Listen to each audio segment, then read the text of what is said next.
Order the September 17, 2024 meeting of the West Palm Beach Planning Board. Madam Clerk, if you please call the roll. Sam Fish. Present. Peter Pivko. Here. Stephen Mayans. Present. Deborah Rain. Present. Patrick Mayfield. Present. John Marche Jr. Present. Let the record reflect that Will Carante is not in attendance. Next order of business is approval of the August 20, 2024 minutes. Has everyone had the opportunity to review it? And if so, any changes or corrections? Hearing none, I'm looking for a motion for approval. I'll make a motion. We have a motion? Motion and second. All those in favor signify by saying aye. Aye. Any opposed? Passes unanimously. All right, next on our agenda is report of the planning staff. Mr. Green. Thank you, Mr. Chair. For the record, Rick Green, Development Services Director.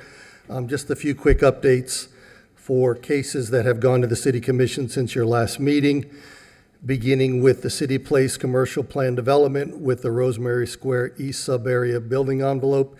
If you remember, we approved, City Commission approved a resolution to move the podium from 5 stories and 70 feet to 7 stories and 80 feet. This was approved by the Planning Board at their July 16th meeting by a 7-0 vote, and approved Resolution 16424 by the City Commission on September 3rd by a 5-0 vote. Last night, we heard the shops at the press at 2751 South Dixie Highway and 501 Monceau Road. If you remember, you heard this case on July 16th and approved it by a 7-0 vote. This was a future land use amendment to change the land use from commercial to commercial east, a rezoning from general commercial to commercial plan development, as well as a resolution which also allowed schools, colleges, and universities to be a part of the permitted uses. And if you may remember, Palm Beach Atlantic University will be establishing a presence here. This was approved last night by a 3-0 vote by the City Commission. I'd also like to add that, as you may know, Dodie Glass, the Deputy Director of Development Services, has left us. I'm very pleased to announce that Anna Aponte, who used to serve as the City Urban Designer, has been hired as the Deputy Director, Assistant Director. She's not with us tonight, but she will be joining us in the future, so I'm excited to have her back. She's been with the city in excess of 20 years, and more recently serving as the Deputy Director of the Community Redevelopment Agency. So she has joined our team. I'll also mention that, as you may know, dating back to 2013, we've been having developer outreach meetings. We like to have one in October after our year end, which is September 30th, so we're 2 weeks away. So just announcing, if any of you or the public would like to attend, we have it in this room on October 24th at 8:30 in the morning. So we'll go through an overview of the different things happening in the city. We'll talk about projects. I'll spend some time also talking about the amount of growth, and while we thought it would tail off after the last 2 years, we are actually surpassing what happened during COVID, so it's been quite amazing. And then lastly, Mr. Chair, if I may, rather than take up time now, I'd like to get through the cases, but I'd like to come back under unfinished business to give the board an update of where we are with House Bill 479. So I'll explain that legislation and how the city is proceeding with this piece of legislation, which will be pretty impactful. So with that, I'll be happy to answer any questions you may have. All right, any questions of staff? If not, thank you, Mr. Green. Thank you.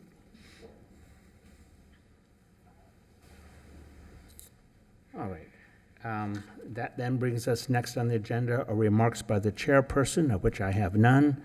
Next is declaration of ex parte communications. And let me begin by saying that I have had no ex parte communications. I have received no written communications. I have conducted no investigations. I have made no on-site visits, and I have received no expert opinions. I request that these disclosures and all written communications be made a part of the record. Let me start on this side.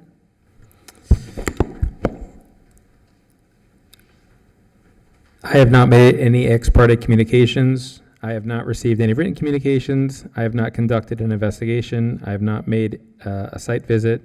I have not received any expert opinions.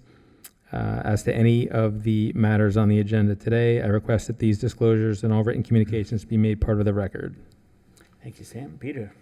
I had ex parte communications regarding cases number 1231L and 1231M, but my decisions will be based on the information that's presented tonight.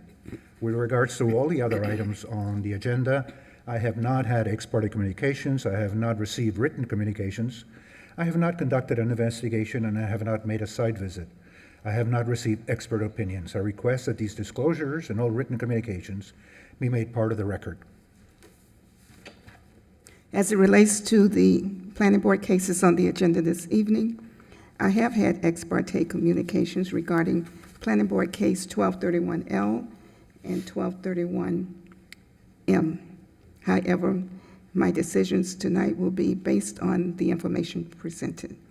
I have not received written communications. I have not conducted an investigation. I have not made a site visit, and I have not received expert opinions. So I request that these disclosures and all written communications be made part of the record. Pat? With respect to Planning Board Case 1231L and 1231M, I took part in a Zoom conversation with the applicant. However, my decision this evening will be based solely upon the testimony presented. With respect to all other agenda items, I have not had ex parte communications. I have not received written communications. I have not conducted an investigation. I have not made a site visit. I have not received expert opinions. I request that these disclosures and all written communications be made part of the record. Thank you, Gene. Regarding cases 1231L and 1231M, I did have a Zoom presentation with a PowerPoint from the applicant. Any decisions made today will be based solely on the evidence and the testimony presented today.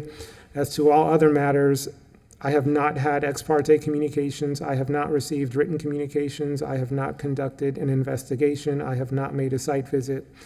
I have not received expert opinions. I request that these disclosures and all written communications be made part of the record. Thank you so much. This then brings us to the swearing in of speakers.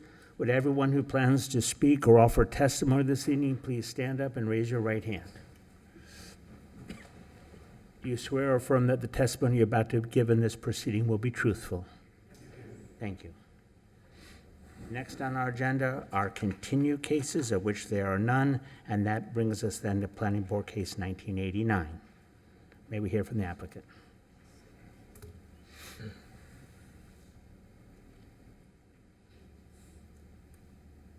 Please proceed. When you're ready.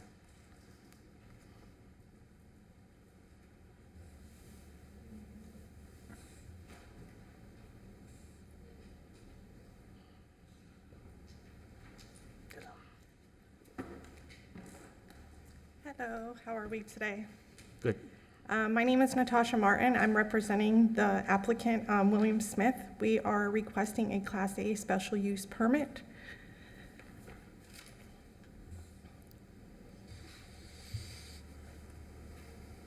I do have a PowerPoint presentation. The first one shows the area where the property owner is located. It shows the surrounding areas. The next one is the DEP permits that were approved with the measurements and design that we are going to be using. These are just all the pages from the DEP permit. We are in compliance with Army Corps 2. We did get approved for that.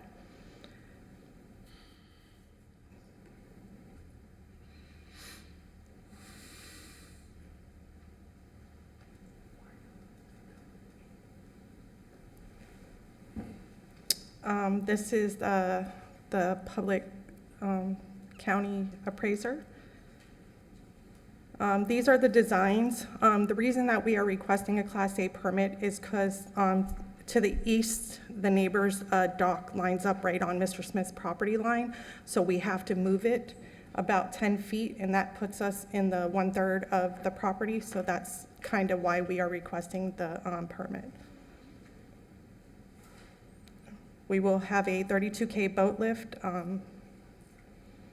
This is South Florida Water Management Permit that shows the same thing that DEP permit shows.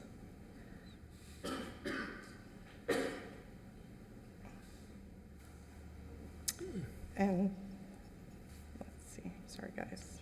And that's basically the PowerPoint. Thank you. so much. Does anyone have any questions of the applicant? And if not, can we hear from staff?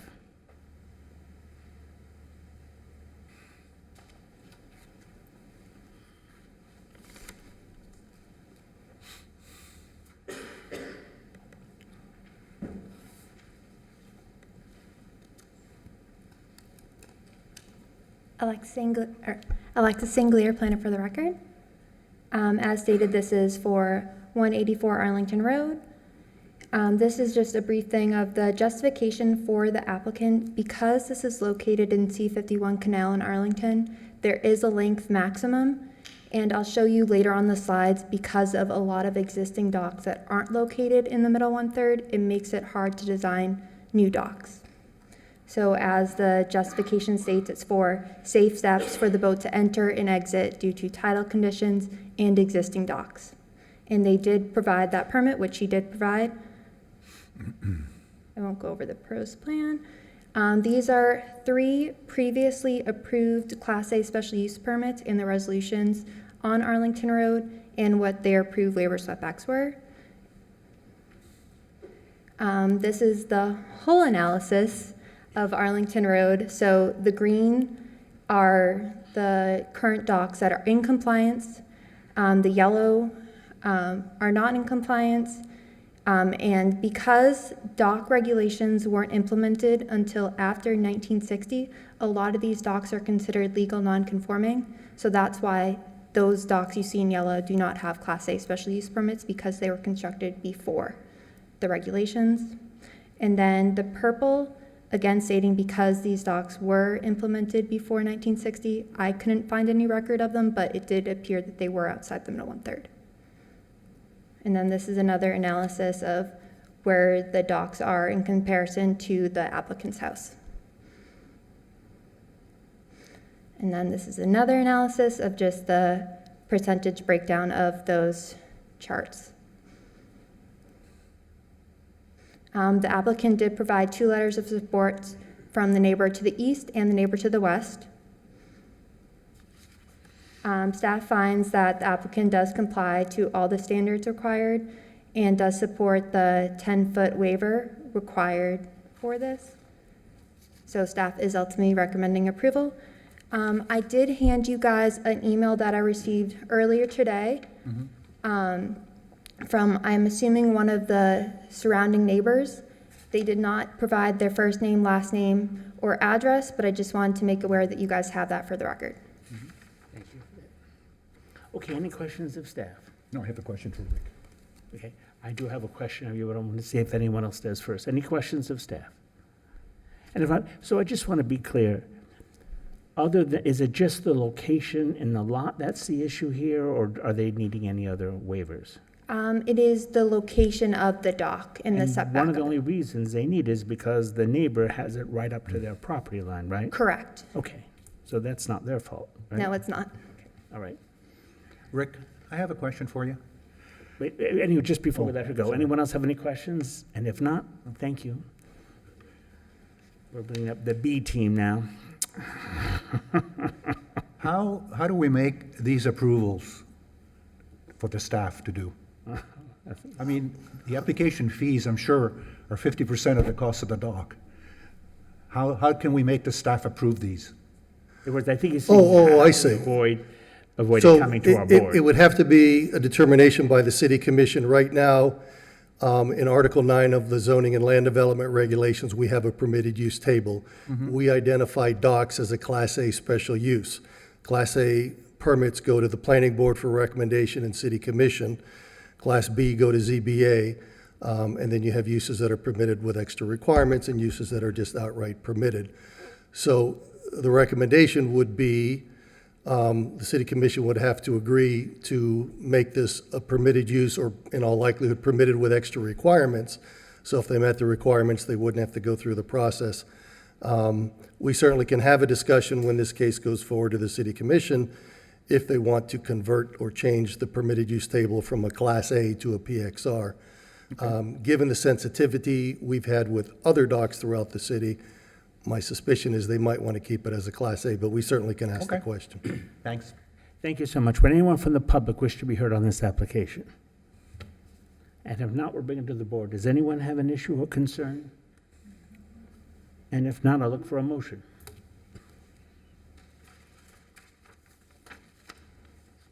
I'm looking for it.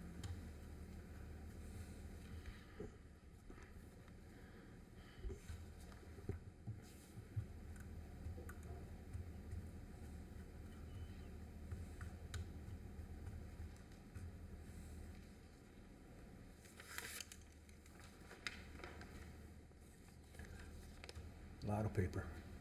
Okay. Found it? I move that the planning board recommend to this city commission approval of planning board case number PB 1989, a request by William Schmidt for a Class A special use permit with waivers for a private dock that exceeds the maximum location and setbacks, middle 1/3 of the lot, of the subject lot located at 184 Arlington Road. The motion is based upon the testimony presented at the hearing, along with the application submitted and the staff report, with constitute competent substantial evidence. The planning board hereby recommends findings of fact that the application complies with the required standard sections 94-36E3 through 5 and sections 94-313A3 and sections 94-273A2 of the City of West Palm Beach zoning and land development regulations. We have a motion. Have we a second? Motion and second. Any further discussion? All those in favor signify by saying aye. Aye. Any opposed? Passes unanimously. Thank you.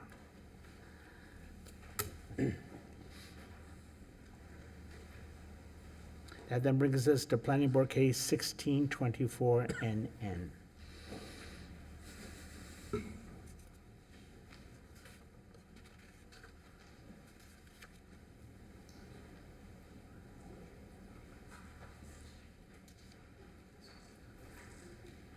Good evening. For the record, Joni Brinkman with Urban Design Studio on behalf of the applicant and Banyan K CPD.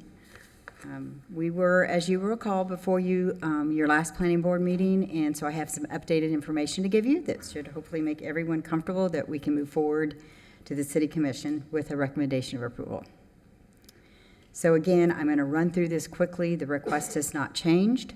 We are asking for design guideline amendments to the CPD to the parking structure to allow us to utilize a previously approved trellis system as another option. I'm not going to really focus on that tonight since there seemed to be no concern about that at the first meeting. The second was the sign regulations, and that's what my presentation is going to focus on. So we all know from the last meeting where the CPD is. And one of the issues at the last meeting I feel I need to touch upon was the notice. So on the left-hand screen, that is the notice map that we were provided by the property appraiser's office based on the 500-foot radius from the affected area. And you will see here these units within the residents at Banyan K and the HOA were notified, but these white parcels here were outside the radius, so they weren't on the list that we obtained from the property appraiser's office. There was a couple of affidavits that were submitted into the record. I did get those from the clerk and confirm they were in this area. At the request of the planning board, we did another mailer. And this map represents every unit within the Banyan K residence development, and everyone within the development this time received the notice for this meeting. Again, all 94 lots were noticed. I'm going to go through the history. You know it. We've been here. I've been working on this project since 2010. This just showed the location of the parking deck where the trellises were going to be allowed to be reinstituted. Staff, we had some screen shades sales that were approved. Staff wanted to keep them in the design guidelines as an option, but we are going to revert back and construct the trellises. This shows you the current facility, the top of the deck that's ready to go for the trellises. Again, the design guidelines, what we were requesting was to, due to the new ownership of the facility and rebranding. We had this detail within the design guidelines that had Banyan K and on the signage, and we were asking for some flexibility to be able to amend that administratively future.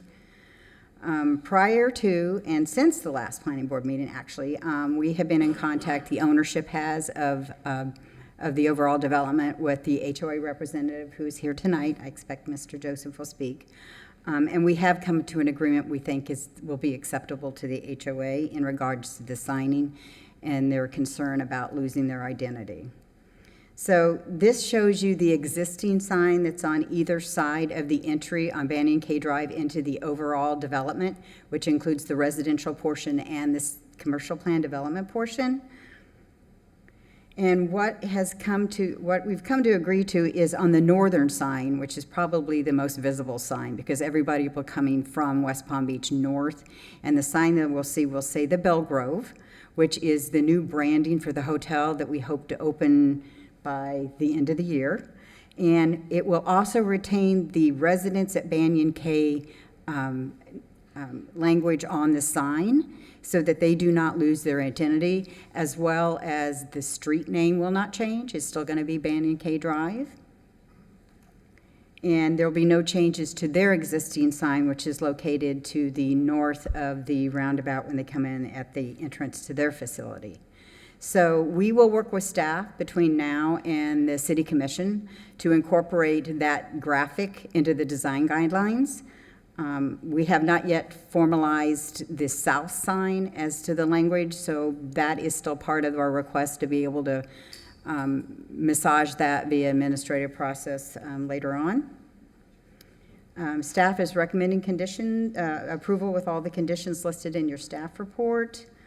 We agree to all the conditions, and again, we'll work with staff as necessary prior to commission to incorporate that new signage into the design guidelines. The trellis structure code, again, staff's in support of that, and the request for the sign face change on the approved does not increase the amount of sign face area. No aspects of the sign itself other than the sign face will be amended. Therefore, we are now asking for your support and a recommendation of approval for the major amendment to the design guidelines as we meet all the requirements and we have staff approval. That concludes my presentation. I'm available for questions, and I assume that we may have some public speak. Okay. Any questions of the applicant? Let me start here first. Sam, any questions? No, I don't have any questions. Peter? Thank you. Any questions? All right. Gene? Just maybe a correction. I think the planning board took issue with the defective notices, not necessarily who the notices were going to, because correct, it's the property appraiser who determines who the notices go to, but there were some improperly stuffed notices, and that was the issue. So I just want to make that correction. Thank you for that clarification, and yes, I assure you every envelope had a letter in it. All right, thank you so much. May we hear from staff?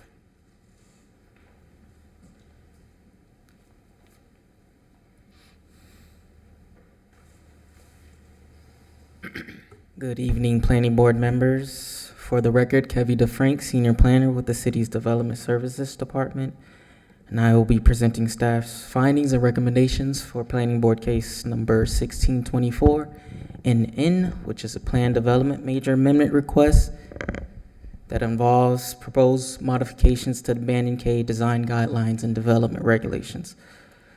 Now, it's important for me to note that the Banyan K Design Guidelines and Development Regulations are the current regulations that govern the overall Banyan K Resort residential plan development and commercial plan development. And the applicant's agent provided a thorough presentation of the specifics of the request, so I'm not gonna reiterate that. But as you can recall, the subject case was presented at the August 20th Planning Board meeting, which resulted in continuance. and staff found that there were no changes made to the request, and that the request complies with the amendment standards found in Section 9432A of the City Zoning and Land Development Regulations, and therefore staff is recommending an approval with conditions of the subject plan development major amendment request. And here are staff's recommended conditions of approval.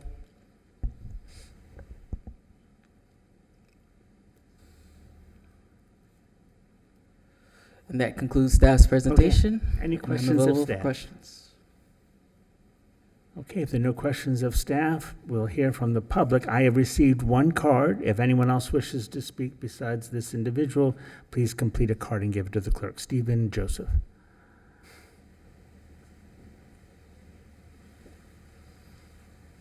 Thank you, Mr. Chairperson. Stephen Joseph, board member of the Residences of Banyan K.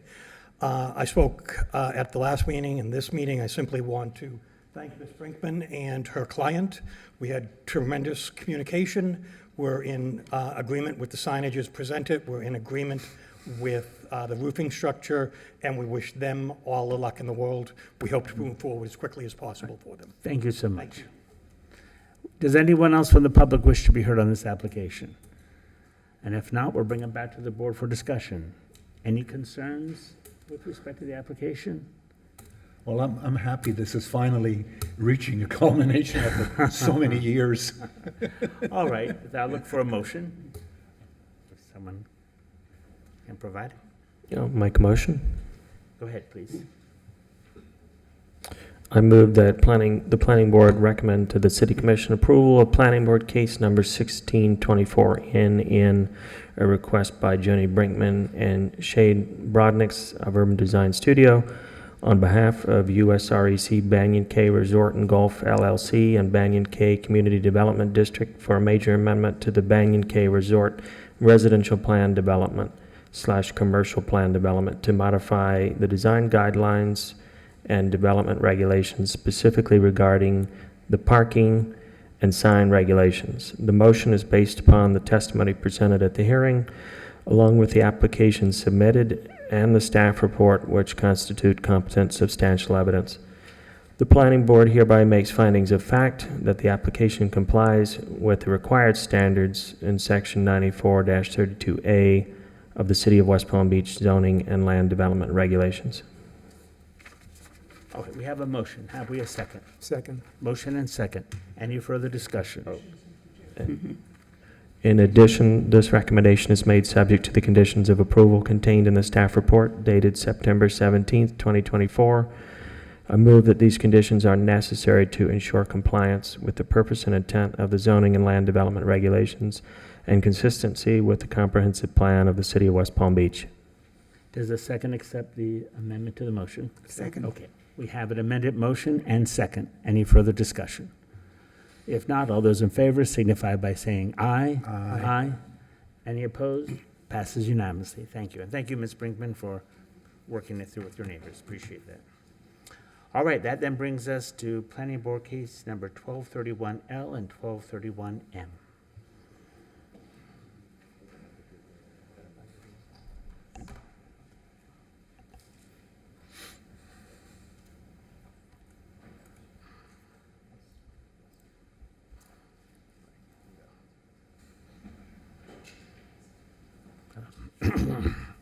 Good evening, Mr. Chair and members of the Planning Board. For the record, my name is Harvey Oyer of Shutt & Bowen. On behalf of Family Church and related, I am delighted to be here on their joint behalf. I'm going to do most of the talking, which is the bad news for you. The good news is that the first speaker is probably the best speaker in our community, and that is the pastor of Family Church, and I'd like to introduce Pastor Jimmy Scroggins. Jimmy. Nice tie, by the way. I'm Jimmy Scroggins in the pastor at Family Church, historically known as the First Baptist Church of West Palm Beach. And we are excited about the possibility of this joint partnership between Family Church and the related companies. And I do want to just remind you, if you don't know, Family Church has been in this community since 1901. In 1901, a group of 14 people started a Bible study on Clematis Street. By the 19-teens, we had moved over to Avernia Street. By the 1920s, we had taken up our present location between Flagler and Olive. And since for all of these years, we have been determined to plant our flag and to do ministry and to be good neighbors to our friends and families that live here in the city of West Palm Beach.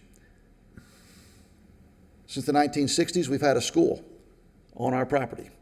People throughout this community have grown up going to that school, whether they went there as little children or some of them went all the way through middle school. Palm Beach Christian Academy continues to offer an excellent Christian classical education, but we also have preschool and infant care. We're actually one of the only approved places that can do infant care in the city of West Palm Beach. In the 1960s, our church also started Palm Beach Atlantic University, which is a pillar of this community, and we're very proud of that. So my point is that we have historic roots in this city, and we are committed to be a part of this city going forward as far as anyone can possibly see. In 2010, our church had been struggling. We needed to expand. We had aging infrastructure, and so we sold 3 acres across the street in Flagler, known as the Chapel by the Lake. The Bristol bought it, and in a partnership with them, we were able to make a transaction that's really, in our opinion, been a blessing to our city, been a blessing to our church. That transaction has allowed our church to reset itself.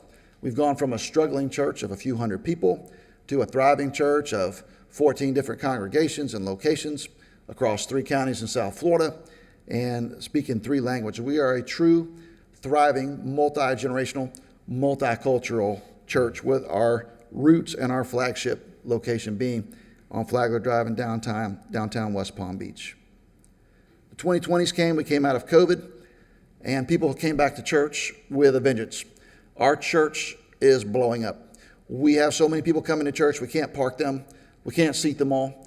We're grateful to have that opportunity. There are people bringing their kids. We are there to build families by helping them discover and pursue God's design. But we still have some aging infrastructure. We have a need to expand our parking, and we want to reset ourselves so we can have another 100 years of ministry right there on Flagler Drive. We are somewhat land rich. We have a large surface parking lot, and we've been able to build this partnership with Related, which allows them to lease about half of our property, our surface parking, and in return, they pay us. That's going to allow us to replace aging infrastructure, expand our parking, and expand our school so that we can continue to serve this community the way that we have since 1901. We think this is important for the city, not just for our church, but for the city because it solves several problems. One, it'll add property, significant, important property to the tax rolls. We think that allows the city to provide the kind of services that all of us need. It's going to solve a long-term parking issue for our neighbors across the street at the Bristol. It's going to provide additional parking for Palm Beach Atlantic University, which they desperately need. It's going to provide income for the church so we can expand our school. And it's also going to allow us to continue to serve the community. For instance, this Saturday, we're hosting a funeral for a police officer who is deceased. We often host events like that in the city, and we're pretty much the only venue of the size to able to accommodate what's required for those, and we're happy to be able to participate in the city in that way. The point is that we're committed to downtown. We're never going to leave. And this partnership with Related is good for the city. It's good for our neighbors all around us. It's good for Family Church. It's good for Palm Beach Christian Academy. And it's good for the future. It's good for future generations of citizens and residents in West Palm Beach. So we'd appreciate your support in this. Thank you. Thank you. Should we just stop there and call for a vote, Mr. Chair? Sure. Okay. Thank you, Jimmy. And no one is a better speaker in our community, inspiring the community and the congregation. And it is the vision of the church to continue to serve our community for another 123 years. And to do that, they have come up with a partnership with Related and with their neighbors, PBAU and the Bristol, to find a project design that serves all. So this is some imagery of what the new church facilities will look like. I will walk you through them. But first, let me just create the context. I think you all know where it is. It's the red star on your screen, just south of Okeechobee Boulevard, between Olive Avenue on the west and Flagler Drive on the east. It's almost a 10-acre campus. That is the Bristol to the east of it. The existing conditions, I imagine all of you are familiar with it and have visited the site at one time or another. The historic chapel building is to remain.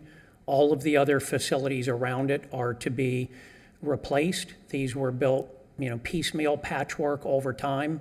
They can be more efficient. They can be up to a better building code standard, and they can better accommodate the number of families that want to utilize the facility. Existing condition to the south, you see, is the Forte building, which is topped off and will be opening soon. And on the bottom left-hand corner of your screen is what looks like a normal building, but for those of you who were around a few years ago when this was approved, this is actually the auxiliary parking garage for the Bristol across the street. And there is limited ground lease term left on that lease. So the Bristol has a problem in that they are going to lose their auxiliary parking at some point in the future. This plan solves the problem for the Bristol. Additionally, on the right hand of your screen, you will see this large surface parking lot, which is not a good use of some of the most valuable real estate in our state and nation. But it serves weekends, the church. On weekdays, it serves Palm Beach Atlantic University, which, as Jimmy told you, was born out of this church. So they are sister institutions, and the parking, while it belongs to the church, serves the PBAU students and faculty on weekdays during the academic year. So being cognizant of our relationship with our neighbor, the proposed plan also addresses the long-term parking needs of PBAU. So I would classify this as a quadruple win for the community. It helps Family Church stay in place for another century with modern facilities with more capacity. It helps their neighbor to the east, the Bristol, helps their neighbor to the west, Palm Beach Atlantic University, and it helps all of us by putting this on the tax roll. So the requests that are before you this evening are fairly straightforward. It is a future land use amendment from community service, CS, to multifamily, a rezoning from CSPD, which is community service plan development, to MF32 with a further rezoning to RPD, residential plan development. You will see the formal site plan, which is a level 2 site plan with waivers. And there's a concurrent request to abandon Chadbourne Court, which is the public right-of-way that comes in from Olive Avenue partway into the campus. Now, not all of this is your direct jurisdiction. Your direct jurisdiction is the FLU amendment and the rezoning. The site plan review and waivers we're going to share that with you. But I don't think that legally is your purview. And of course, the abandonment of Chadbourne is not either, but we're going to cover all of it as if it is. So let's break this into pieces. The first part is the FLU amendment. The existing future land use designation is in green, which is community service, just like PBAU to the west. And it is proposed to become brown, like the neighbors, which is multifamily. So the neighbors to the south, which is the Forte project, further down is the South Flagler Tower project, to the east is the Bristol project. As part of the review standard for a FLU amendment is a review of the level of service. This is the level of service analysis, unless you'd like to dive deeper into it. Staff agrees with us that it complies. This is where you evaluate transportation infrastructure, water, sewer, parks, fire, police. It meets the LOS standards. It also meets the standards that you will vote on tonight, which are the future land use amendment standards found in section 94-33D as in Delta of your code. We comply with all of them. Staff agrees. Unless you'd like me to spend time going through these, I will not, but delighted to come back to them if you would like to. The second half of the request that you will vote on this evening is the rezoning from CSPD, which is highlighted in blue. to the proposed rezoning, which ultimately gets you to RPD. There's an initial step in between, and I know several of you are familiar with this, but for newer board members that are not, the only way you can get to an RPD, which is a residential plan development, is to first have the underlying zoning at the MF32. So it is a two-step rezoning process this evening from CSPD temporarily, just for purposes of this meeting, to MF32 with a further rezoning, should you decide to do so, to RPD. So it is a flu amendment and a double rezoning. There are standards for both rezoning requests. Those are found in section 94-32A of your code. We meet all of those, and staff agrees that we meet all of those. So unless you would like to spend time on these, I will keep moving. Let's talk about what the development program includes. As Jimmy discussed, a renovated sanctuary, so the historic sanctuary that we know remains in place and is renovated, together with everything around it being removed and rebuilt to modern building codes, ADA standards, efficient uses, and with the capacity to accommodate their growing congregation, which, by the way, is a great thing to have in a community where a house of worship has a growing congregation, because far too many of them in our community and throughout the country have a shrinking congregation. So this is a great problem for our community to have. It allows Palm Beach Christian Academy campus and its daycare to continue to grow. And I'll pause on this so you understand how important this is. I am unaware of any other school east of 95 in our city that has the license for infants. Discovery Day School does not, Palm Beach Day Academy does not, Rosarian does not, Flagler Montessori does not. Your child needs to be 2 or 3 years old before they're licensed to attend. This is unique in our community because everyone who works in the downtown that needs to go to work after their child is born is at a loss as to where they can drop their child off. And this is a licensed facility right on the edge of our downtown. It is oversubscribed. My daughter went there. We were on a waiting list to get in. Many city employees have used this over the years. This is a great asset to our community, and it serves everyone of every denomination and persuasion. Just because it's a Christian school does not mean that you have to be Christian to utilize it. So a great asset to our community, and one that needs to grow in place. The development program includes 2 high-rise condominium towers. Both are condominium, 190 total units. And incidentally, under the zoning code, you could put 319 units on this property. So we're leaving a lot of density on the table. The church is only taking as much money off the table as they need to accomplish their program. So significant underdevelopment with respect to the density units that are otherwise permissible. 5,000 square foot restaurant facing the Flagler Drive waterfront, which has the enthusiastic support of the neighbors in the area. It will really activate Flagler Drive and give all of the other residents that are there and about to be there somewhere that they can walk to dine. It also includes structured parking facilities to accommodate all of the uses that I have described. So let's look at the master plan. It's basically a 10-acre property, a little bit under 10 acres, 9.8 acres, and a new road is proposed to be constructed east-west through the site, creating a north half that will be the church and a south half, which will be the private development that will go on the tax rolls. The existing road on the north side of the church stays in place. This is almost where Chadbourne is being abandoned, so there already is a partial roadway in this general area, but it will become a full through street. A north residential tower that is the taller of the two, and a south residential tower that is the shorter of the two, together with a parking garage of about 400 spaces that is connected by a sky bridge directly into the church facility. So this is the church parking on the weekend, PBAU parking on weekdays. The church also has another approximately 150 spaces of surface parking that could be a future expansion area, and some on-street parking on this newly created road.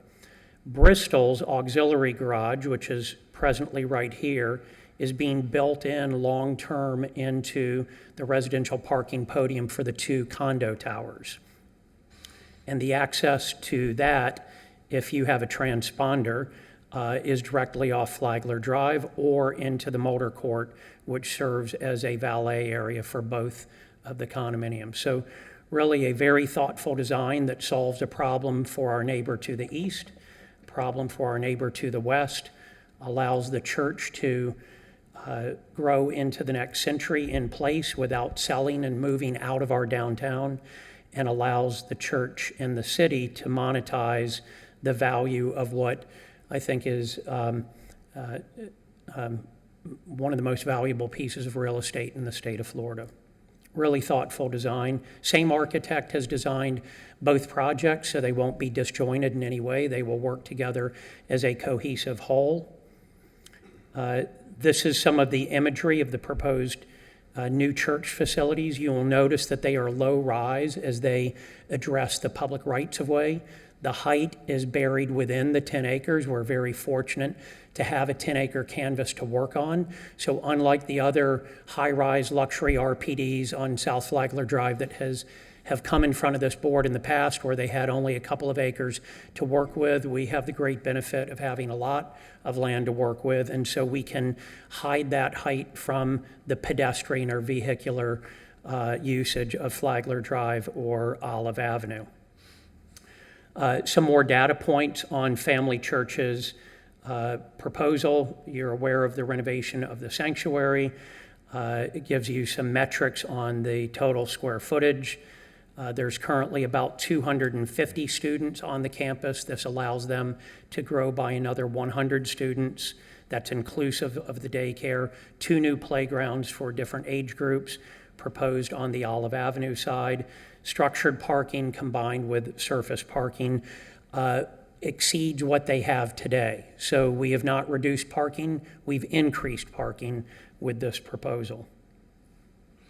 So let's look at the north half. As I stated, there is a existing east-west road across the northern part of the property that stays in place. Proposed new road bisecting the church use from the private use. The existing church that I'm circling with the cursor remains in place, albeit renovated. Everything else becomes new, including both of these playgrounds. Much more efficient use of the campus than the patchwork that has accumulated over many decades. I want to discuss briefly the drop-off and pickup circulation. I know this isn't directly your purview, but I think it interests all of us because we have other schools on Flagler Drive, and if you drive past them at either end of Flagler Drive during the drop-off and pickup, it generally spills out onto the street. We want to assure you that that will not occur here because we've created a circulation pattern that allows 35 vehicles at a time to stack. In addition, our drop-offs are staggered over an hour and a half in the AM from 7 a.m. to 8:30 a.m. And the pickups, which are off-peak, not in the PM peak, are staggered for another hour and a half in the afternoon.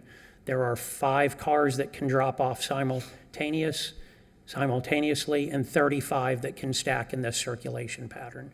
So we will not create a problem for the Flagler Drive users. This is more imagery. This is from Olive Avenue looking east, about where the new PBAU Business School is under construction, and these two will dovetail nicely together. Instead of 2 large asphalt surface parking lots, these will now have awnings and coverings and human activity and security, lighting, and a large public event space in the center of these low-rise buildings. So this is what you see when you're on Olive Avenue. Very user-friendly, very pedestrian-friendly, and integrates into the fabric of what our neighbor PBAU is doing across the street. This is also on Olive Avenue a few feet south of the prior image, looking due east on that newly created through street. That is the church facility on the left. You can see, oops, did not mean to do that.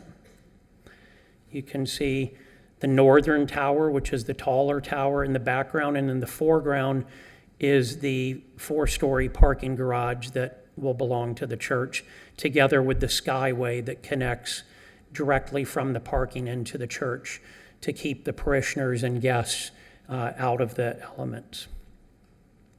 More imagery. This is an image from the parking lot on the north side facing south, so you can see the north side. This is 4-sided architecture, so there is no visible back of the house of any of this project.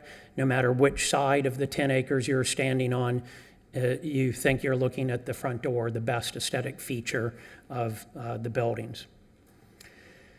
Now let's shift over to the south half of the property, which is where the private development program would be located. Again, it's 2 residential towers, a total of 190 dwelling units, 5-story parking podium, 27-story on the north tower, and a 23-story south tower.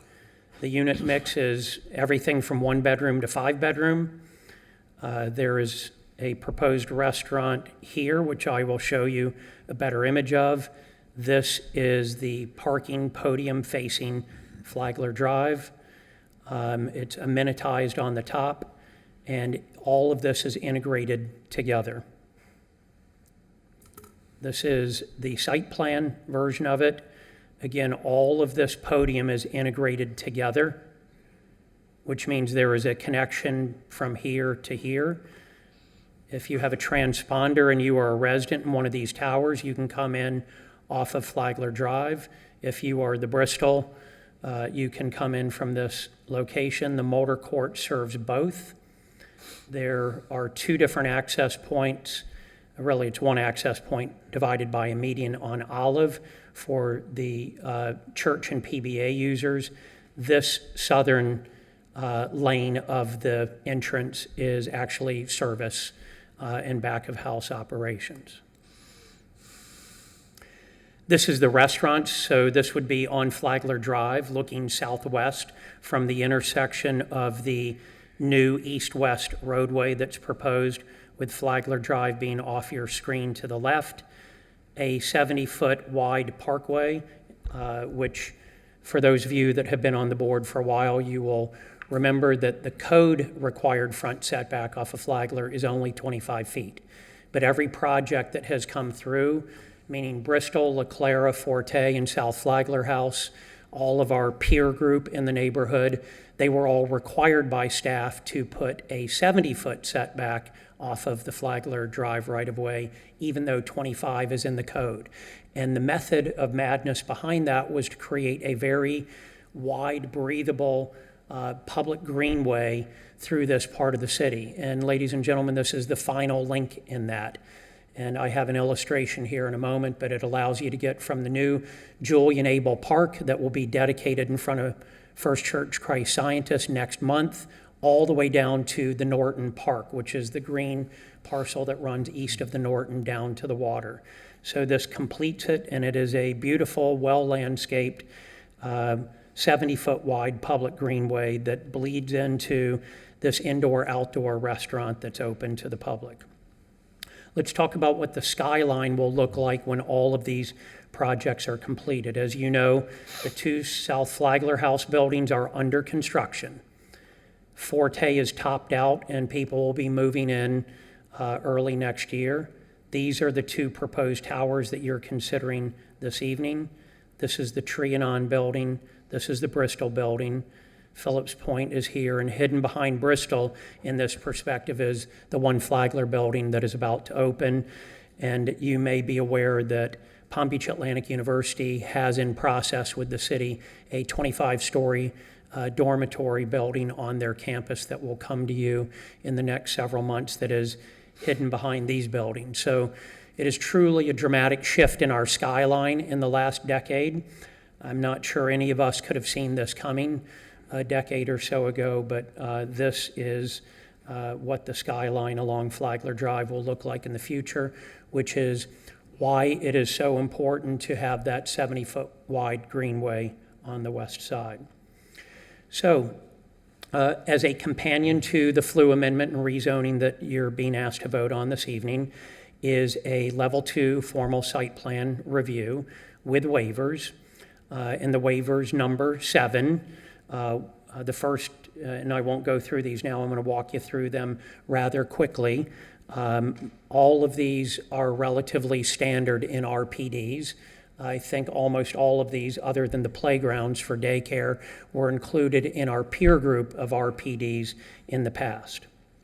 So the first is the waiver. The code requires a 10-acre minimum aggregation of land to qualify for an RPD. I cannot remember a single one that met that criteria because there's simply no land assemblages that size remaining.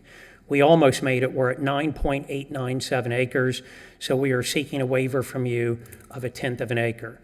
I put in here our peer group so you can see what their acreage sizes were and the size of waiver that they received from this board and the City Commission. So I think that's a pretty easy one. Waiver 2 is the building height setbacks. Technically, they are side setbacks, not building height setbacks, but they equal building height. And there are a number of them. I'm happy to come back to these. I'm going to show you a map of them on the next slide so you can see where these appear. But I think the high-level story is that they are all in line percentage-wise with the peer group. Stated differently, the side setback waiver percentages granted on the peer group of buildings, which are our immediate neighbors, we are within the same range or lower than they were in the side setback request. And I don't mean to race through these, so if you would like to discuss them further, we can, but you'll notice that we have 3 different southern boundaries and 2 different western boundaries and 2 different eastern boundaries. So it gets a little confusing because the configuration or geometry of the site is not perfectly rectangular, but I've highlighted in red where the setbacks, the setback waivers are. You'll notice that our north tower does not require any waiver whatsoever. That is the taller of our 2 towers, and that is far enough south of the north property line and far enough north of the south property line that no side setback waiver is required. The side setback waivers are required for the south tower and for this 5-story parking garage on the east and the parking garage on the west. Our nearest neighbors to these have all approved the project, so we are unaware of any opposition from any of our direct neighbors. We've worked hard for that community support, so they are the ones most directly affected by the side setback waiver request. I'll point out that that 70-foot public greenway adds up to an acre, so we are giving away effectively for the use and benefit and enjoyment of the public 1/10 of our property, and we're delighted to do so. And I don't know why we're not moving now.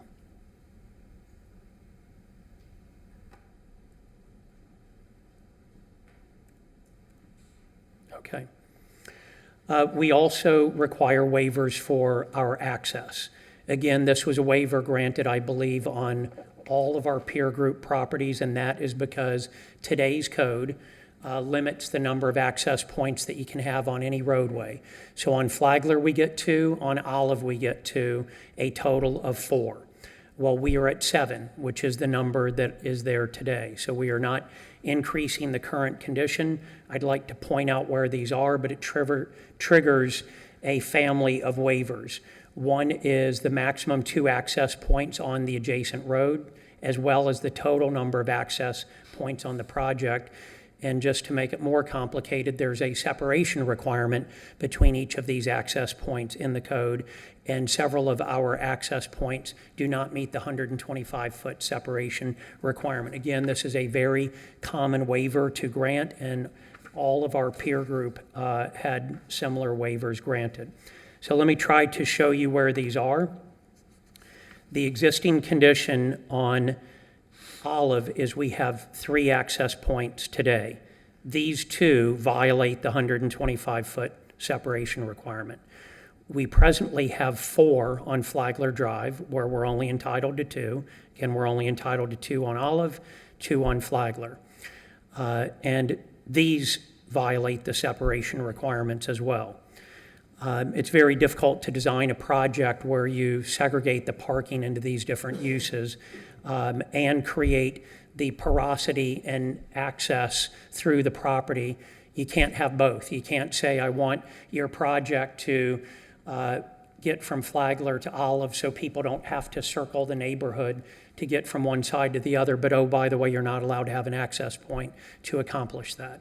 Thus, the need for a waiver for the access points, because it's far more valuable to have that porosity through the project so that people at PBAU can get through to Flagler Drive and vice versa without circling the neighborhood.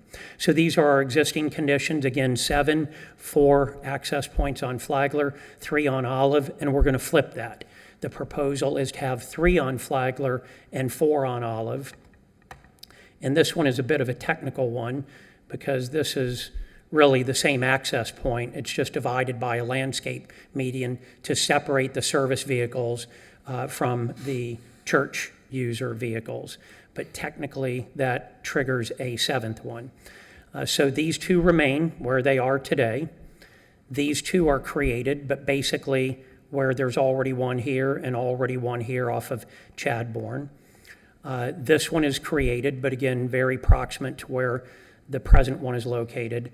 And these 2, well, technically 2 different access points, they're effectively into the same garage. So we have 7 today. We're proposing 7. We've just moved one of them off of Flagler, which is the busier of the 2 roadways, onto the less busy of the 2 roadways, Olive Avenue. This is a side-by-side comparison in the event that my explanation was more confusing than this graphic.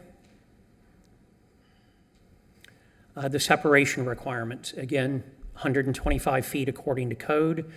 The 2 at the north end are existing. This is the existing condition. We do not propose to change it. There's only 5.5 feet between PBAU's access point on the north and our existing access point on the north. On the west, it's a 33-foot separation, needs to be 125 according to the code. That existing condition will remain. The next separation problem is where we have 2 different driveways into the same parking garage off of Olive. Again, I think that's a bit of a technicality. Same garage, same access point, but there is a divider between. There's also a separation issue between Memorial Presbyterian Church's parking lot to this location. And on the Olive Avenue side, and now this has been rotated, so Olive Avenue is on the north, so I'll give you a moment to reorient yourself. This is the playground that I referenced earlier, actually 2 playgrounds for different age children.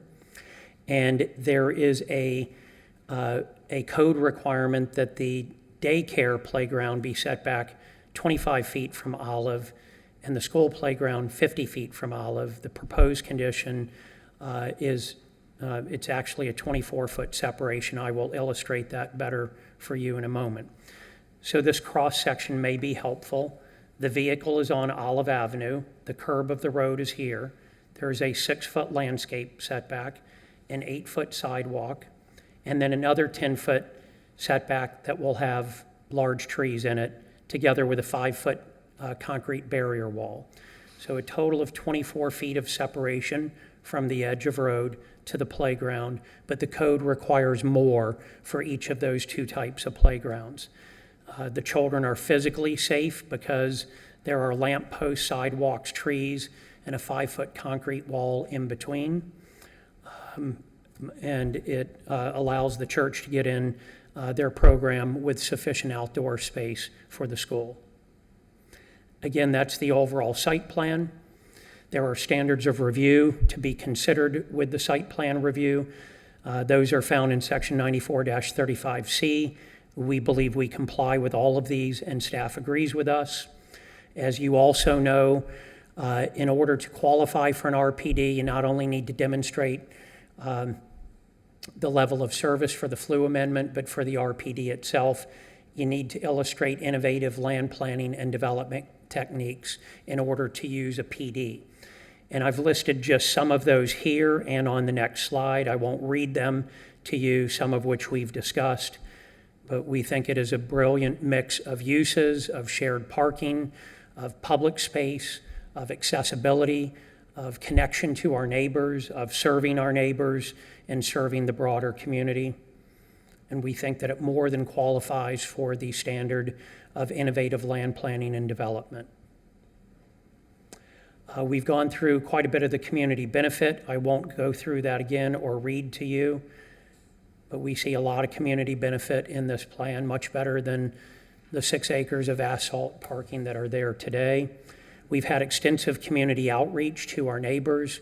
We're delighted to say that we are unaware of any opposition, and our direct neighbors endorse our proposal. Staff recommends approval with conditions. We have not yet agreed to the conditions, Mr. Chair. Those are still in discussion, but the conditions of approval state that we need to work through those before we get to City Commission, which we certainly will. And there's no fundamental disagreement there. It's some wordsmithing. So with that, I thank you for your time and attention. I know that was a long presentation, but what an exciting project for our community. I stand ready to answer any questions. Any questions? Gene, let me start with you. Pat? Go ahead, please. I do have one question with respect to the flu amendment. So we're rezoning to multifamily. It's my understanding that the parcels to remain intact and the ownership of that to be family church? That is correct. Okay. So it's being so even though it would make sense for community service to be retained on the church and school side, it has to retain the new designation because of the RPD. Yes, excellent question. So there were 2 different paths we could travel here. Put all of it in a CSPD and try to build 2 residential towers, or put all of it in RPD and make part of it a church and a school. And the city encouraged and directed us to go this route. It requires fewer waivers from the city code. So we are going the RPD route, but the actual underlying uses will continue to be a church and a school on the northern half of it. I see. And the residential component is under some sort of long-term lease agreement with the Yes. church? Okay. Is that a correct statement? Yep. Yes. And- Long-term and ground lease. My other question is relative to the through access roads that are the one existing on the north and the new you're creating at the center. So it's my understanding that those 2 will never be closed to public access. The middle one will never be closed to public access, even though it's a private road and we pay to build it, we pay to maintain it. Of course, at a much higher standard than a standard city road. The northern one will be gated because there is a school and children there, and it will be open like any school when it's appropriate to be unlocked and open, but it is not meant for the public to traverse through the northern parking lot. Thanks. Sure. Deborah, any questions? Okay, Peter?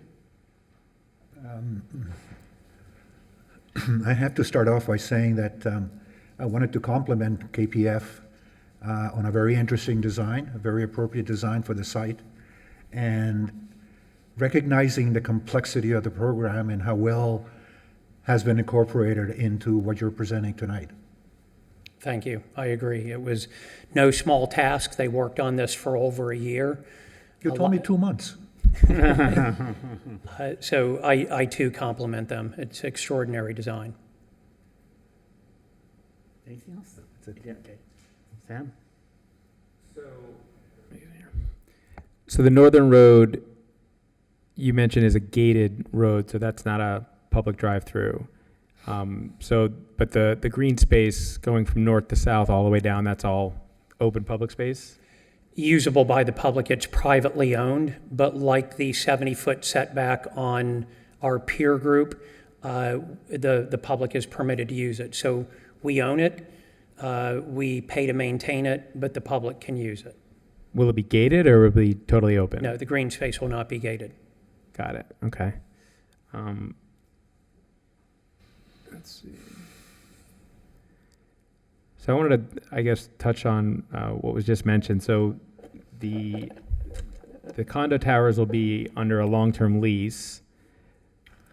So, but the land would still be on the tax, it'd be put on the tax roll essentially. It is. So to be tax exempt, it needs to be both owned by a not-for-profit and used for not-for-profit purposes. It will still meet the first prong. It'll still be owned by a not-for-profit, but it cannot meet the second prong, which is being used for not-for-profit purposes. So once it's used for for-profit purposes, it goes back on the tax rolls.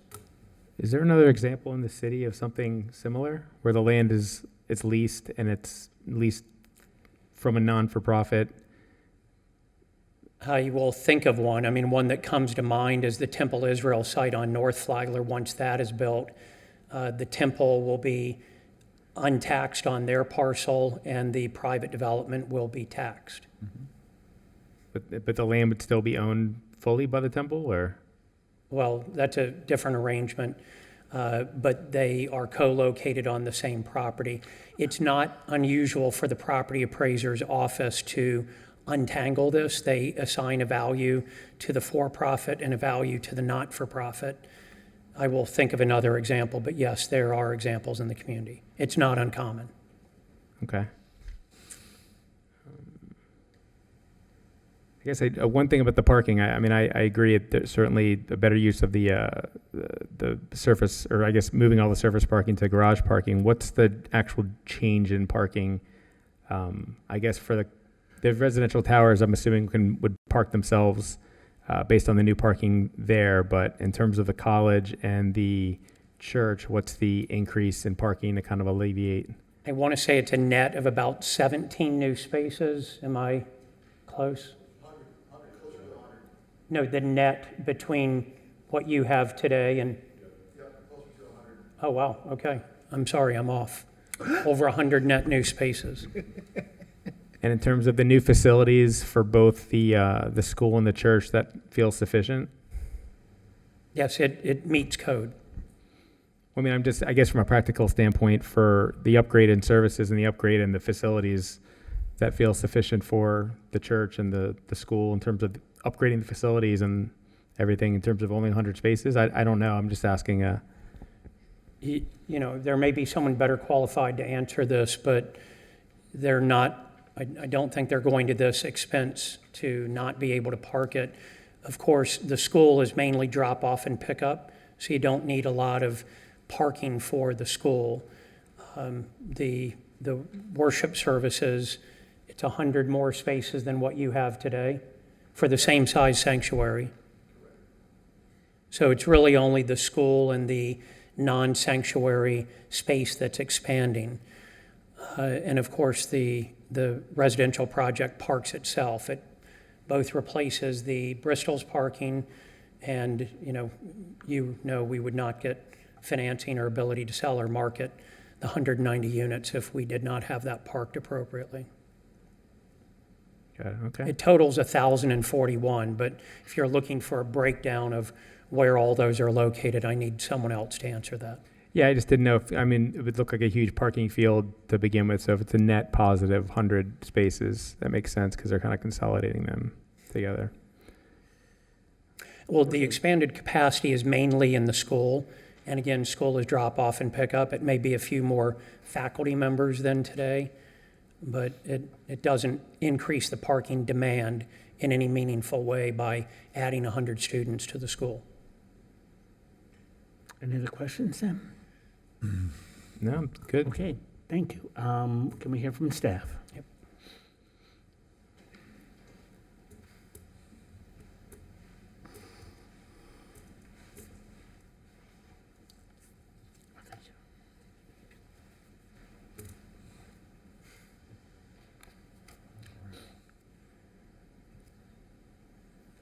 Good evening, Mr. Chair, members of the board, public. Luis Vicentini for the record, with the City of West Palm Beach Planning and Zoning Division, President of the Family Church CSPD. I would like to say thank you for the applicant for a great presentation tonight. There's not much to say. I mean, they basically cover all the all the main topics that the staff was going to touch on. I can glance it over really quick with our PowerPoint.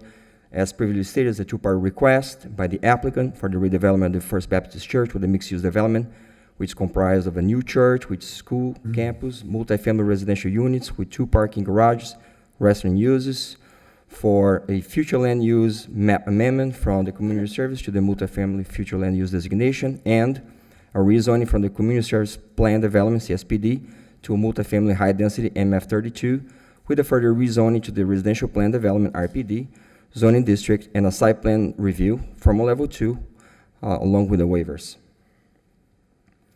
Glancing over really quick here, as you can see on the screen, the property is located at 1101 South Flagler Drive. It is a 1 parcel, according to the survey. Total size of 9.63 acres. That does not include the Chadbourne Court. Chadbourne Court is separate with the 0.26 acres, which I'm going to further discuss waiver number 1 that affects that. The future land use designation, as previously stated, is community service. The zoning designation, community service plan development, CSPD. The existing use on site is for a Baptist family church, a pre-K through 8th grade school, parking structures with the professional offices to the south. This is the current future land use request, existing CS, the proposed MF, as you can see. It is important to note, as stated by the applicant, that properties to the east and the south, they received approval for the MF, as you can see. It is a trend that's going on along the South Flagler Drive, that is this rezone and the future land use to make this more of a residential community area rather than commercial. As you can see, the commercial is to the west and to the north. Most of the developments that are taking place in this area are following this trend of a multifamily residential, including to the south as well. And this is for the future land use request, as previously stated by the applicant. It is important to note on the future land use maximum and the most intense development potential, the applicant is proposing 190 dwelling units, whereas the future land use actually allows for 319 dwelling units per acre that they can actually, 300 dwelling units total, I'm sorry, that they can actually build on the site according to the future land use. It is important to note that on the proposal, that the multifamily is calculated as 9.89 acres, as this is an entire site that includes, including the Chadbourne Court as well. So we need to take that into consideration. Remember that that's going to affect the waiver, and I'll show you a little bit. Staff has found that it's compatible with the other residential developments within the surrounding areas, as previously stated by the applicant. Coastal Towers Apartments to the north, 14 Flagler Towers Residence and La Clara to the south, Trianon, the Bristol Residence to the east. And this is the zoning request according to section 9432 for a small scale amendment. The existing CSPD, as you can see, transition to MF32 with a further rezone to the proposed RPD. This is an overall picture of the waivers request, 7 waivers, as previously stated by the applicant. Number 1 is the main one, this is the minimum acreage in the RPD. So the property has a 9.63 acres in total of land area. Although the future land use is 9.89, Chadbourne Court cannot be included to the request for waiver number 1 as it is right now. So staff has spoken with the city attorney's office, and we came to the conclusion that in lieu of the 0.10 acres that the applicant is request for the reduction within the RPD, it is actually 0.36 acres. The reductions from 10 acres to 9. I'll have it, the correct numbers, 9.63 instead of 9.89 that they're requesting on waiver number 1. And as you can see there on your screen, staff finds consistent with the previous waivers granted for other projects on surrounding and nearby properties. It is acceptable and it is in line with the concept of the infill development, redevelopment, and the compact development. Staff has no objections to waiver number 1, with the condition that it needs to be 0.36 acres and not 0.10 acres, as is stated on their request.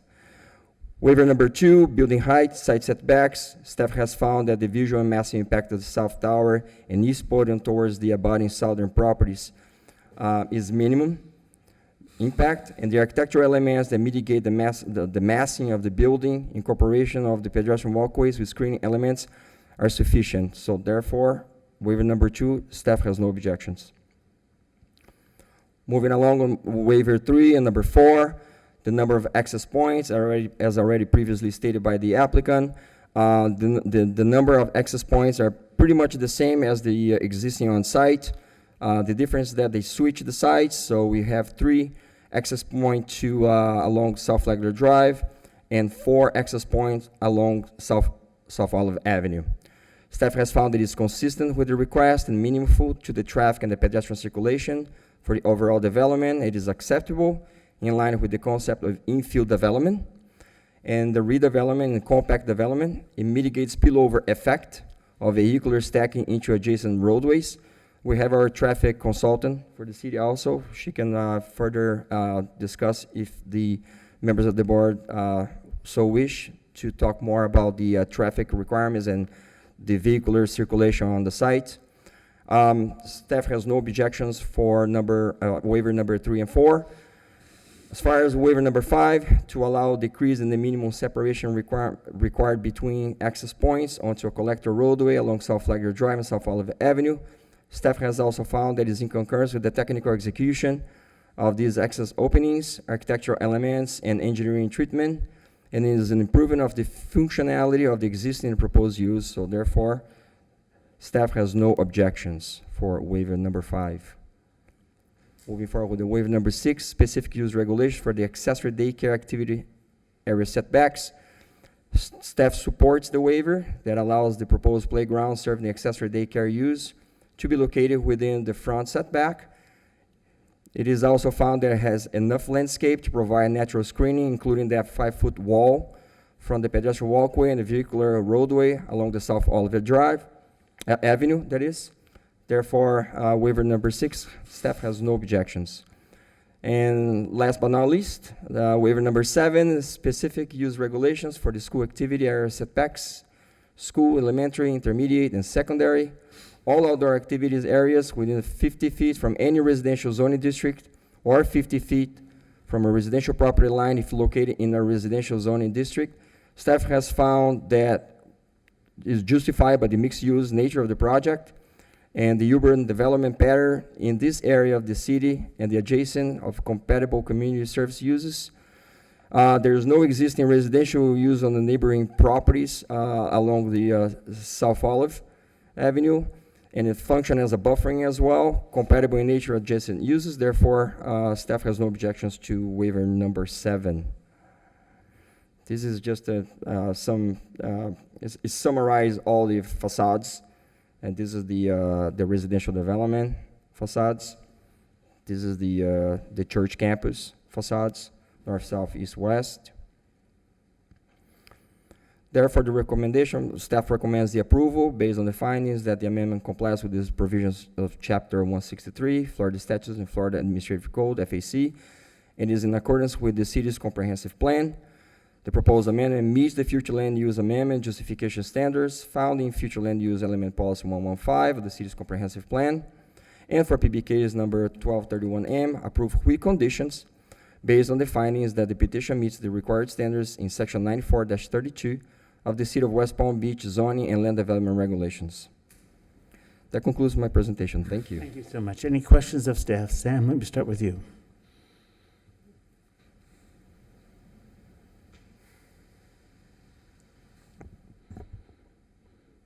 So essentially, the conditions are still working through exactly what all the conditions are going to be before it goes to commission? Is that? So we already spoke with the applicant. The applicant is in concurrence with the waiver number 1 amendment. Are you asking about the conditions of approval or the waivers? Well, I think you mentioned the conditions the conditions of approval were still being worked on. nuanced and worked on, and I think that's just more wordsmithing Yes. than any conception. His question is, do you share the applicant's optimism that these can be worked through before the commission meeting? Absolutely. Okay. I actually have the conditions hidden in the slide. If you wanna take a look at them, I'll be more than glad to further discuss, but you have that on your staff report, all the conditions for the record. I'm not sure that's necessary, right, Sam? You want to see all of them? yeah, I'll read them, but yeah. Okay. Understood. All right. Does Thank that answer your question, sir? Yes. Thank you. Thank you. Peter? Your report, the original report had 8 waivers, and the number 8 was supposed to deal with the playgrounds. Has that been eliminated or still being negotiated?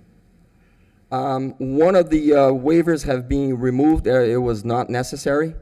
So it consolidated with 7 waivers instead. So staff came to the conclusion that one of the waivers was not necessary Okay. in this case. Fine. Any other questions? That's it. Okay. I just have one follow-up question about the rezoning. So is going through 2 rezonings this evening, or are they coming back subsequently to the RPD? So it follows a rule.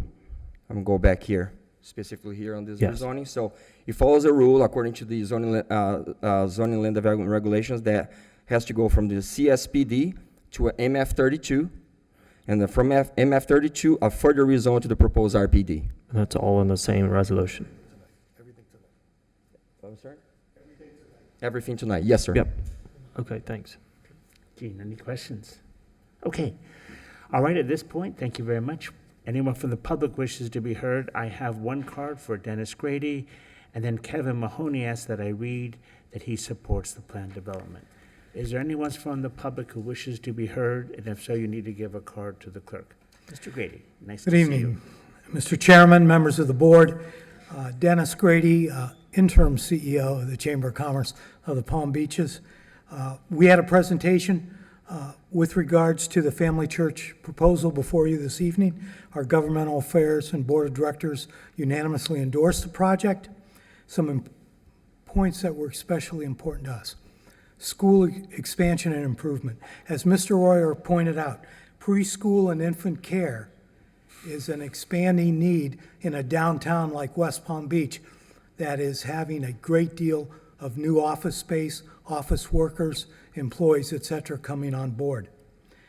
Secondly, we were very impressed with the green space, the openness of the green space to the public, visually a positive addition to the south of the downtown area.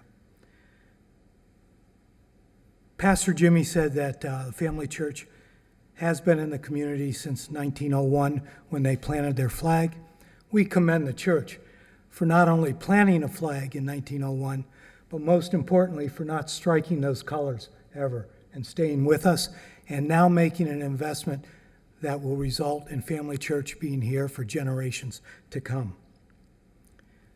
Finally, Chamber of Commerce is very glad that the tax rolls will be expanding with this project, not only through the construction phase, but continuing on the tax rolls, and that money being outside the CRA thus becomes available to the West Palm Beach City Commission and administration to spend anywhere in the city of West Palm Beach. So we urge you to support the 2 cases before you this evening. Thank you, Mr. Chairman. All right, does anyone else from the public wish to be heard? And if not, we'll bring it back to the board. Just a few comments or clarifications for the record. First of all, I want to thank staff for working through a very complex project with us and a very thorough presentation, so thank you very much. To clarify the first waiver on the acreage, we'll accept that it is 0.36 rather than 0.1. We just want to be clear that the flu designation change, should it occur tonight, and the zoning change include Chadbourne. Otherwise, we will have zoning all the way around it, but not Chadbourne. But for purposes of the acreage waiver only, we agree. And Mr. Fish, you asked me to come up with an example of publicly owned property with a private use. I'm not smart enough, but Ken Tuma is smart enough. Flagler Waterview Tower, where the marina is, just east of the Ben Hotel, that is long-term leased from the city, and it is on the tax rolls where Mrs. Chase has the marina, and there is what we call the Radiator Building, that tall building. It's officially called Flagler Waterview. That's a good example. The building itself is on the... It's all on the tax rolls because it's all in private for-profit use, but the land is owned by the city of West Palm Beach, which would otherwise be exempt. Yep, thank you, Ken Tuma. And thank you, Mr. Chair. If I'm happy to answer any other questions. We'll bring it back to the board then. Thank Okay, you so much. thank you. All right, to the board. Does anyone have a concern or objection to this application? You know, to me, if these had been 4 separate applications for all the different uses, it'd be one thing.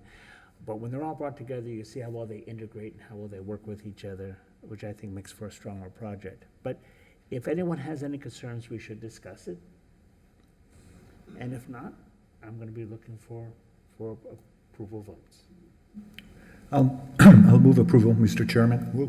Oh, but you're the voice of God. I move that the Planning Board recommend to the City Commission approval of Planning Board Case number 1231L and approval of Planning Board Case 1231M with conditions for a 2-part request by David Harrison, agent of related company, and Tyler Woolsey, agent of Urban Design Studios, on behalf of First Church One LLC, the owner, for the redevelopment of the First Baptist Church, approximately 9 acres, is located at 1101 South Flagler Drive, with a mixed-use development comprised of a new church with school campus, multifamily residential units with 2 parking garages and restaurant uses throughout the following request. Palm Beach case number 1231L, a future land use map amendment from community service to multifamily, FLU designation, and Palm Beach case number 1231M, rezoning from community service plan development, CSPD, to multifamily high-density MF32, with a further rezoning to the residential plan development, RPD, zoning district, and a site plan review, formal level 2, along with waivers pursuant to the provisions set forth of the city zoning and land development regulations. This motion is based upon the testimony presented at the hearing, along with the application submitted and the staff report, which constitute competent substantial evidence. The Planning Board hereby makes findings of fact that the application meets the future land use amendment justification standards found in the future land use element policy 1.1.5 of the city comprehensive plan and complies with the required standard sections 94-32A, 94-35C, and 94-207C of the City of West Palm Beach zoning land development regulations. The board specifically finds that the application meets all the requirements for approval of an RPD of less than the required 10 acres, specifically 9 point whatever it was, set forth sections 94-207 C2 of the City of West Palm Beach zoning and land development regulations. In addition, this recommendation is made subject to the conditions of approval contained in the staff report dated September 13th, 2024, and I move that these conditions are necessary to ensure compliance with the purpose and intent of the zoning land development regulations, consistency with the comprehensive plan of the City of West Palm Beach. Can you repeat the motion? Second. Repeat it? Can I repeat it? Mr. Thomas, before we ask for a second, are you satisfied with the legal sufficiency of the motion? Yes, sir. We had an opportunity. Okay. All right, thank you. I have a motion. Have we a second? Second. A motion and second. Any further discussion? All those in favor signify by saying aye. Aye. Any opposed? Passes unanimously. Do we have a second motion then? Is there a second one, or is that everything? That's it. Is that everything then? On that one? Excellent. Thank you all. Appreciate it. All right, that then brings us then to code revision case. We have one, 2404. I don't know who's going to cover that. Is that still on our agenda?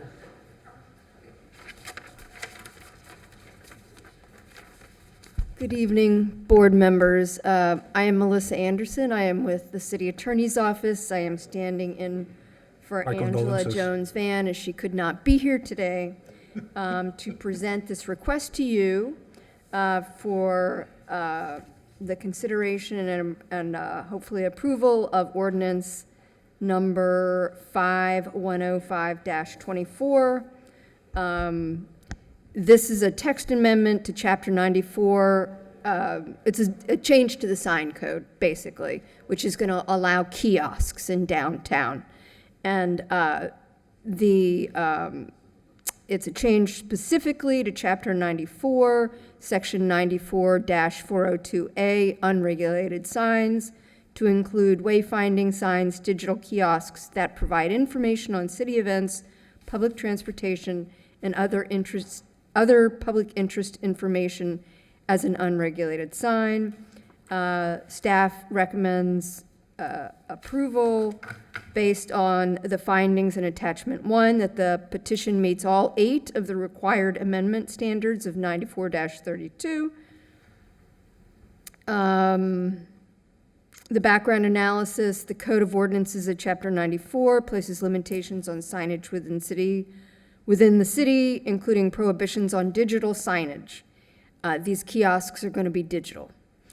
Exclusions on such limitations are noted under Section 94-402A, unregulated signs. The city desires to include digital kiosks that provide information on city events, public transportation, and other public interest information as an exclusion to the signage requirements. These kiosks will provide residents and visitors with valuable real-time information about the events and locations of interest within the city. The proposed text amendment is provided in Attachment 2. Okay. And that concludes my presentation. I just had a question real quick. Would it only be city that would control these kiosks, or could other people, under this new amendment, could a private person, a private property owner install a kiosk? This is actually being considered right now in conjunction with a private company who is entering into an agreement with the city to place these kiosks. So it will be a public-private partnership. I guess my question is, would they be controlled by the city, or could anyone install one? I just want to know what we're asked to approve, that's all. Rick Green, Development Services Director.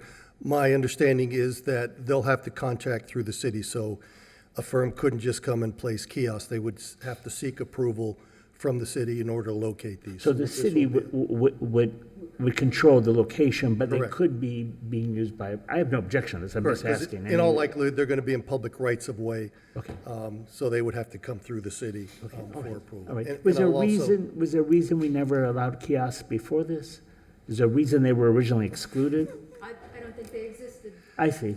I think this is a new phenomenon. Okay, And all right. and I'll say just for the record, too, that the changes that Melissa talked about are consistent with Section 9432 of the code, so I just wanted to put that on the record. And you should know that these particular kiosks are in. Speak in the microphone, just because we're making a record, Sorry. so that's no problem.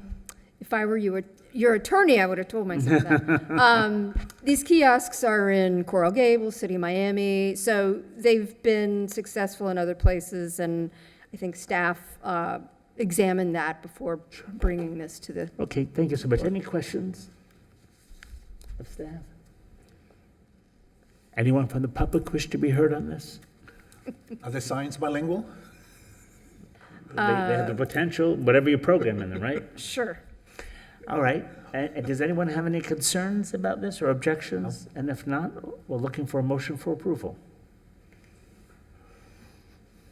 And looking. Do We have a do motion? We have a suggested language? Is it on the computer? I'm sorry, I did not.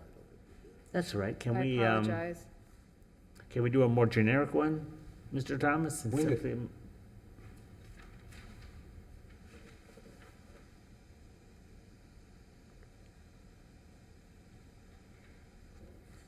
make a motion to approve planning board by case number and just a brief recitation as to what it's about.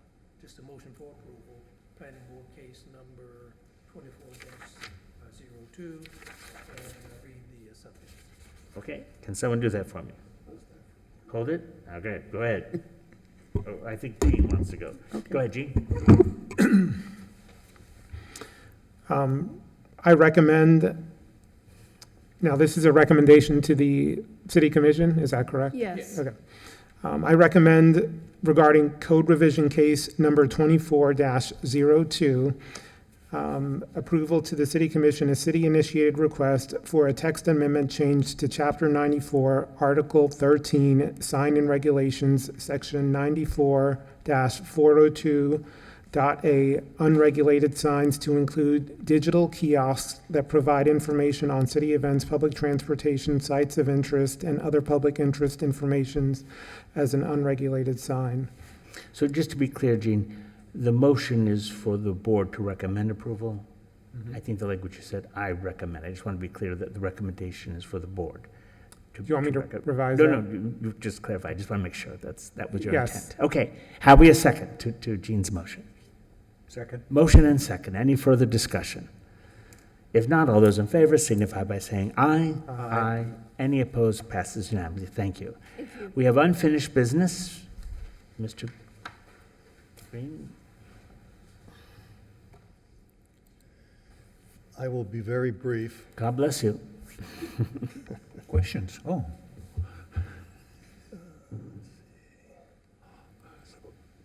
So I wanted to speak briefly about House Bill 479. This is some legislation that is going into effect on October 1st of this year. And just to provide a little bit of background, and I've got just 3 slides, but the way the process works in West Palm Beach and most other jurisdictions is that when a developer, like what you just heard in the other case, is going to seek a building permit, they would submit building permit application to the city of West Palm Beach. We, as you know, go through the EPL system we have in place now. They submit plans, a building permit application, and it goes through a review. Once that review is completed, an applicant is required to go to Palm Beach County, and they pay the impact fees to the county, in this case, a roadway impact fee. So a project like Jeff Green's 550 Quadrille, I believe he paid about $1.4 million. That money goes to the county, and then they collect the money. They come back to the city of West Palm Beach with a document indicating that that payment has been made to the county, and then we issue the permit. So that's typically the last step in our building permit review process. And then the revenues that are paid by the developer per the county must be spent within the zone collected, which again extends out beyond the West Palm Beach limits. So as you see here, in Palm Beach County, there are 5 zones, 1, 2, 3, 4, and 5, where these monies are collected. The impact fees have to be spent within that zone.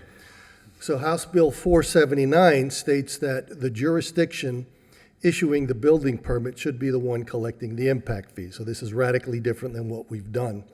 So they talk about what is a mobility fee, and then what is a mobility plan. So as you know, in West Palm Beach, we've begun work on a downtown mobility plan.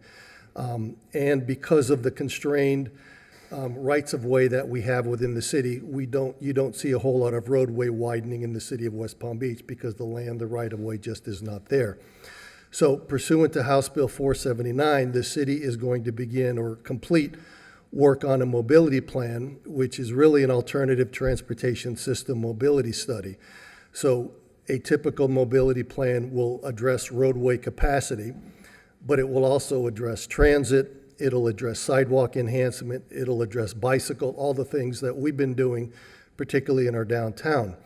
Once we identify what those needs are, we're then going to identify what projects we think could be built, and then we will establish a mobility fee. So the intent is that we are going to move forward collecting our own fees. So on September 3rd, just earlier this month, the City Commission adopted Resolution 174-24 that authorized our city attorney to draft a letter that we intend to send to Palm Beach County to let them know that at some point in the very near future, we intend to collect impact fees within the city. As I mentioned, we're working on a citywide mobility study. Per the House bill, that plan has to be done by October 1st of 2025. We hope and plan to get our study done well before then. And then at the end of the day, as part of that legislation, we have to enter into interlocal agreements with both Palm Beach County as well as other cities to identify how those funds are going to be dispersed. But we will be the ones collecting that mobility fee. So an example I like to use is 8111 South Dixie, if you remember that project with the retail and the residential at the very south end of the city.